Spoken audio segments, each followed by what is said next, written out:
My name is Away Chocho, and working together with the educational team at the Zambia Institute of Marketing, I'll run you through this paper.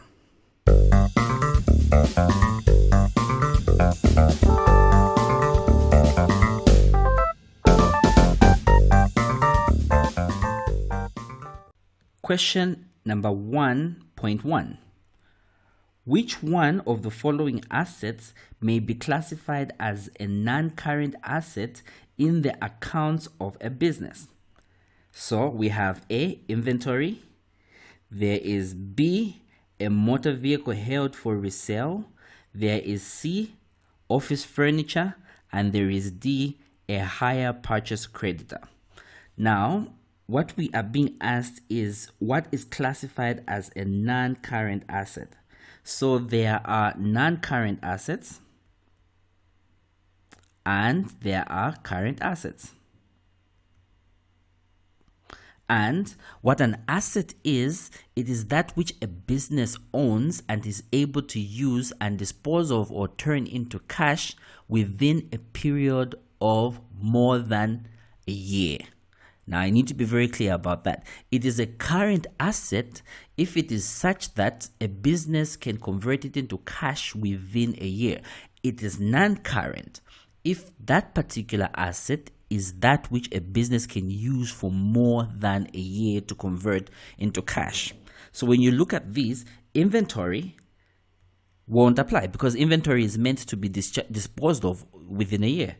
Motor vehicle held for resale, ideally that should happen within a year. Office furniture, nah, it can't apply. But when you look at a hire purchase creditor, this could be a company may have gotten into an agreement with another company to purchase a car over a period of 2 or 3 years. And you see, the very fact that we've gone beyond a year means that we are now talking about a non-current asset. And so the answer to this particular question is D. Question number 1.2. Which of the following correctly sets out the accounting equation? The accounting equation is assets is equal to capital plus liability. Do we see that anywhere here? It may not be written exactly like that. So what we need to look at, we look at A, for example. It says net asset is capital plus profits minus drawings. Could it be this one? Let's look at the others and we'll decide. There's net assets is equal to capital minus profits. No, profits are always added to capital. So this cannot be an answer. No, this one is not going to be one of the possible answers. Then the C, net assets is equal to capital minus profits. Again, profits is not subtracted. Profits are added. So this, nope. D, net assets is equal to capital plus drawings minus profits. This is not correct. Why? Because a drawing is when you, as the owner of a business, remove some money from the business. Therefore, a drawing is subtracted. The answer to this particular question then is going to be A. 1.3. Which of the following statements about revenue expenditure is correct? We are talking about revenue expenditure. Revenue expenditure, let me write it here. Revenue expenditure is usually compared to capital expenditure. Capital expenditure is that money that's going to be used for a business to buy capital assets. For example, when you buy machinery, that money that you use to buy machinery is known as capital expenditure. While this revenue expenditure refers to money that the business is going to use for the purposes of continuing running the business. So this particular statement, are we then going to say it is expenditure on non-current assets, including repairs and maintenance? Repairs and maintenance are not non-current assets. They are expenses. And so in this particular, this A just falls off. It's wrong. B, It is expenditure on fuel for motor vehicle. This seems more correct because remember that revenue expenditure is an expense of money spent for the purposes of running a business. And in this particular case, having fuel in a vehicle, fuel is an expense, is important for the purposes of running that particular business. The answer, therefore, to this particular question is B.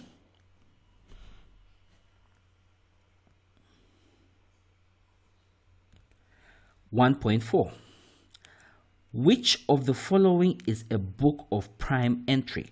A book of prime entry is a document or a book which is going to be an original source of information. So if a customer comes to buy, the information that's going to be obtained from the customer and put in that first book, the book of original entry or the book of prime entry, that is a book of prime entry or a book of original entry. Is it then going to be the general ledger? The general ledger is a central book or a central place where all accounting information is stored, and that accounting information comes from somewhere else. So A cannot be the answer. Nominal ledger is another word or term that's used to refer to a general ledger. So no, B cannot be the answer. A trial balance is a list of credits and debits that a business has, and so that can be the answer. The answer, therefore, is D.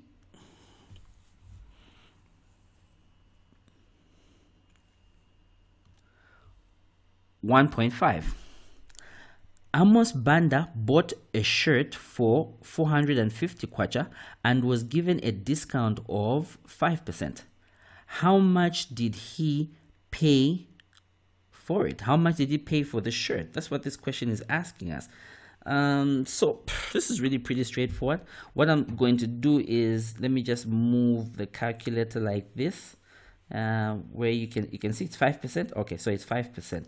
So this shirt was 450 and he has been given a discount of 5%.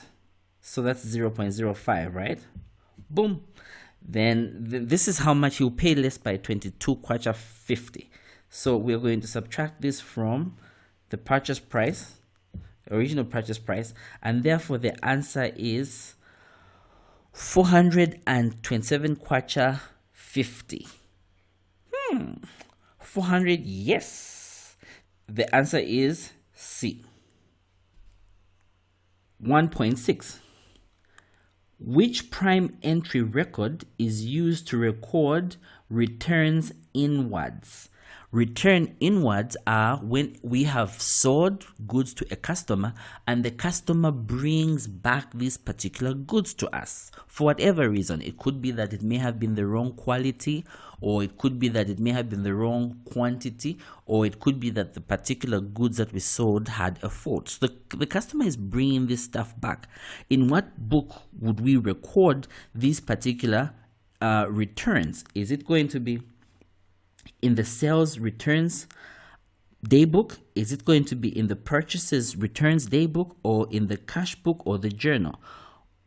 Just by looking at this particular list of answers, we know that this won't apply, this won't apply, and this won't apply because this is talking about purchases. Our interest here is that we sold something which is being returned, and so the answer to this particular question is going to be A. 1.7. Chomba's trial balance at 30 September 2019 includes the following balances. There is provision for bad debt, which is this one. There's provision for bad debt, and there is trade receivables. Provision for bad debt and trade receivables. Trade receivables, like you already know, refers to our debtors. What's the spelling for debtors? This may be wrong. Okay, let's see. Debtor. A debtor is someone who owes you money, and a creditor is someone who you owe money. But no one in this particular case is talking about creditors. We are talking about debtors. Now, of those people that owe us money, let's say these people owe us 10,000 kwacha. We expect that a few of them will not be able to pay back the money or to pay for the services because we provide the services, so they have to pay us. They owe us money. They are our debtors. Because they are our debtors, we know that some of them may not be able to pay back, and these are what are known as bad debts, right? What we have done then as a business is we make a provision. We say, okay, of the 10,000 that's owed to us, we suspect that an amount of 2,000 kwacha is what may be the total of those that will not be able to pay back. It's a provision. So what then are we going to do?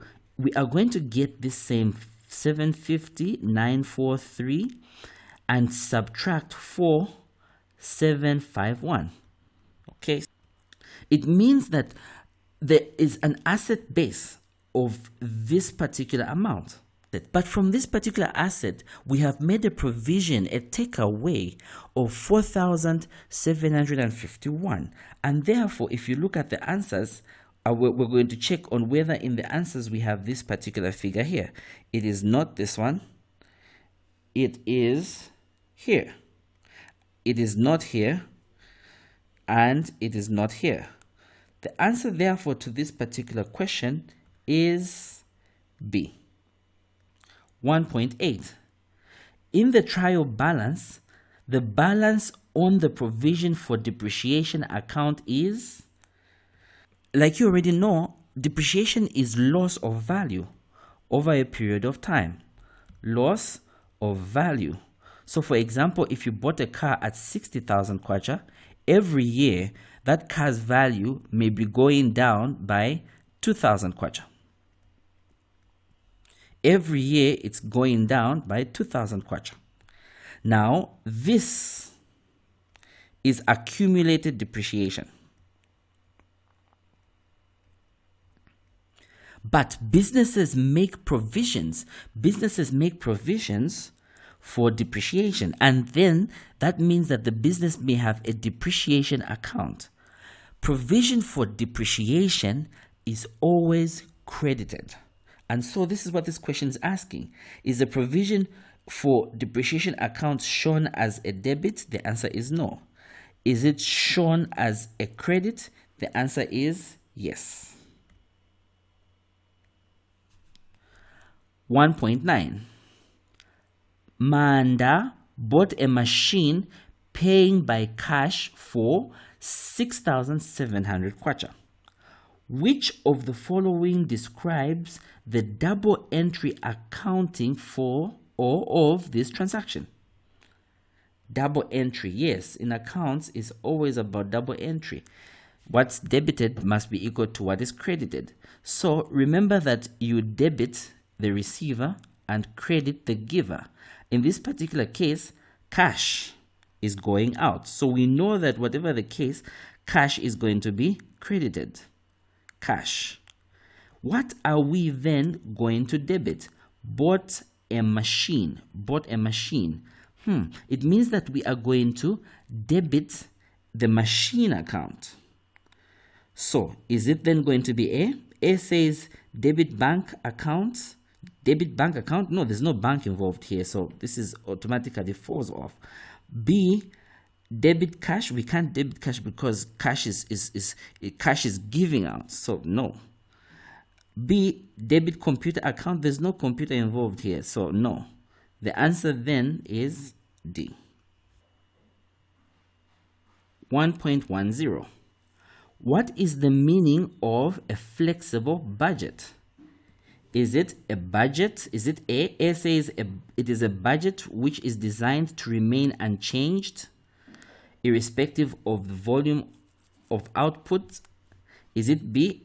A budget which is designed to be adjusted. You know what? I'll just look for the keywords. The very fact that it's fixed, it means it will not change irrespective of volume of production. So automatically the answer for this particular question is A.